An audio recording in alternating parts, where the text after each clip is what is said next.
Hi everyone, free blog কোর্সের 11তম ক্লাসে সবাইকে আমন্ত্রণ। আজকে সিল্ক একটি ওড়নাতে ব্লগ করে দেখাবো। এখানে একটি পেঁচানো ওড়না নিয়েছি এবং এই বেগুনি কালারের জামার সাথে মিল রেখে কাজটা করব। তো প্রথমেই হচ্ছে প্যাচটা খুলে নিচ্ছি। আমি ফ্রি ব্লগ কোর্সের 7ম ক্লাসে একটি কেমিক্যালস বানানো দেখিয়েছিলাম, হোয়াইট পেস্ট, সেটা দিয়ে কিন্তু আজকের ব্লক প্রিন্টটা করেছি।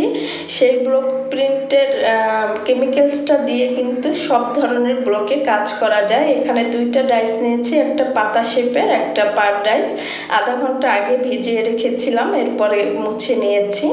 এই কেমিক্যালসটার মধ্যে টিটি পাউডার, নিউটেক্স, এপিটন, এনকে বাইন্ডার এবং অকজেল দিয়ে কিন্তু আমি এই কেমিক্যালসটা তৈরি করেছিলাম 7ম ক্লাসে। যারা না দেখেছেন অবশ্যই দেখে নেবেন। এই কেমিক্যালসটা দিয়ে আপনারা সব ধরনের কাপড়ে, লাইট ডিপ সব ধরনের কাপড়ে কাজ করতে পারবেন। এরপরে আমি এই যে একরামিন গ্রুপের বেগুনি কালারটা এক ফোঁটা করে মিশিয়ে নিচ্ছি। আমার যেহেতু একটু ডিপ কালার দরকার, এখানে আমার 8 ফোঁটার মতো রং লেগেছে। এখানে টোটাল কেমিক্যালস বাইন্ডার দিলে 5 চামচের মতো কেমিক্যালস হবে। তো আমি আস্তে আস্তে কিন্তু এটা মিক্সড করে নিচ্ছি। একবারে দিলে অনেক সময় বেশি ডিপ হয়ে যায়। তো আমার কাঙ্ক্ষিত কালারটি আনার জন্য একটু একটু করে কিন্তু দিচ্ছি, বাইন্ডার অ্যাড করছি। তো এরপরে আফসান দিয়ে দিচ্ছি 1/2 চামচ। যেহেতু একটু গ্লেজি টাইপের ওড়নার ডিজাইনটা হবে, এর জন্য আফসানটাও দিয়ে দিচ্ছি। তো ভালো করে হচ্ছে এই যে আমার কালারটা এসে গেছে। তো এরপরে দেখাবো, এখানে আমি হালকা মেরুন কালারেরও একটা রং করে নিয়েছি। এখানে শপিং ব্যাগ ভিজিয়ে আজকের রং ব্রাশ করব। কম্বল না থাকলে এভাবে শপিং ব্যাগ দিয়ে কাজ করতে পারেন। আমি কিন্তু টেবিলের নিচে ফোম এবং উপরে চাদর বিছিয়ে ওড়নাটা বিছিয়ে নিয়েছি। এরপরে কাজটা শুরু করছি। আগে চিকুন ডাইসের কাজটা করছি। একদম ওড়নার চারপাশে এই পার ডাইসটা দিয়ে, পাড়ের যে ডাইসটা সেটা দিয়ে হচ্ছে আমি একদম আগে চারপাশটা কভার করব। এরপরে ভিতরের কাজটা করব। সেম প্রসেসিংয়ে কিন্তু আপনারা শাড়ির ডিজাইনও করতে পারেন। তো আপনারা অবশ্যই আগে একটি চিকুন ডাইস দিয়ে হচ্ছে পাড়ের কাজটা করে নেবেন, তাহলে কিন্তু ওড়নাটা এমনিতেই অনেক গর্জিয়াস হয়ে যাবে। এরপরে ভিতরে অল্প কাজ করলেও খারাপ লাগবে না।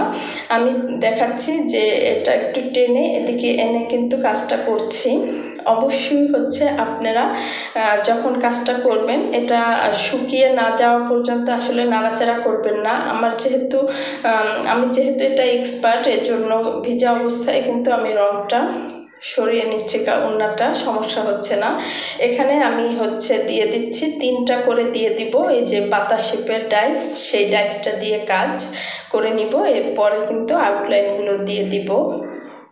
আমি জাস্ট আপনাদের আইডিয়া দিচ্ছি। আপনারা যখন কাজ করবেন, আপনাদের যে ডাইস থাকে, আপনাদের রং কেমিক্যালস তৈরি করে আপনারা আপনাদের ইচ্ছা মতো কাজ করবেন। তো পাতা ডাইসটার চারপাশে হচ্ছে আমি দিয়ে দিচ্ছি এই যে পাড়ের যে ডাইসটা চিকন, সেটা দিয়ে দিচ্ছি যাতে হচ্ছে এটা একটু ভরাট টাইপের একটা ডিজাইন হয় এবং ভিতরের বেগুনি কালারটা যাতে আরেকটু হাইলাইটস হয়, এই জন্য এটা হাইলাইটস করার জন্যই হচ্ছে চারপাশে এটা দিচ্ছি। তাহলে দেখতে কিন্তু আরও বেশি ভালো লাগবে। তো এভাবে করে আমি চারপাশে দিয়ে নিচ্ছি। আর এই কেমিক্যালসটা দিয়ে কিন্তু আপনারা জর্জেট, সুতি, পপলিন, যে কোনো সিল্ক, যে কোনো ধরনের কাপড়েই কাজ করতে পারবেন। একটা কেমিক্যালস যদি ভালোভাবে বানানো শিখেন, সেটা দিয়েই সব টাইপের ব্লক কিন্তু আপনারা করতে পারবেন। অবশ্যই কেমিক্যালসগুলো খুব ভালোভাবে বানানো শিখবেন। এছাড়া আমার 1ম এবং 2য় ক্লাসেও কিন্তু কেমিক্যালস বানানো আছে। তো ওগুলো দিয়েও হচ্ছে আপনারা কাজ করতে পারবেন। মূলত ওগুলো খুব ডিপ কালারের কাপড়ে কাজ করলে বেশি ভালো, নিউটেক্স পদ্ধতিতে। আর এই যে এখানে হোয়াইট পেস্টটা তৈরি করেছি, যেই পদ্ধতিতে আজকে কাজটা করছি, এটা কিন্তু সব টাইপের কাপড়ের জন্য। তো সব টাইপের কাপড়েই আপনারা কিন্তু এই কালারটা ফুটাতে পারবেন। তো আশা করছি অবশ্যই ভালো লেগেছে আমার ভিডিওগুলো ভালো লাগলে অবশ্যই চ্যানেলটা সাবস্ক্রাইব করতে ভুলবেন না। যারা নতুন আছেন, যারা সাবস্ক্রাইব অলরেডি করেছেন তাদের অসংখ্য ধন্যবাদ। নেক্সট ভিডিও আসলে কি জিনিসের উপরে আপনারা দেখতে চান সেটা যদি আমাকে কমেন্টস করে জানান, আমার অনেক ভালো হবে ভিডিও মেক করতে। অবশ্যই লাইক দিবেন এবং অবশ্যই আপনাদের কোনো সমস্যা হলে আমাকে কমেন্টস করে জানাতে ভুলবেন না, যাতে আপনাদের উত্তরটা আমি খুব তাড়াতাড়ি দিয়ে দিতে পারি। তো আমি ফুল ওড়নাতে এভাবে করে ডিজাইনটা করেছি। এর মধ্যে আবার আমি আরেকটা ডিজাইন করব, তো দেখতে থাকেন যে কিভাবে করছি। এর মাঝে আমি আবার এই যে চিকন ডাইসটা দিয়ে বরাবর লম্বা স্টিকের মতো করে দিয়ে দিচ্ছি, যাতে ওড়নাটা আরও বেশি গর্জিয়াস লাগে।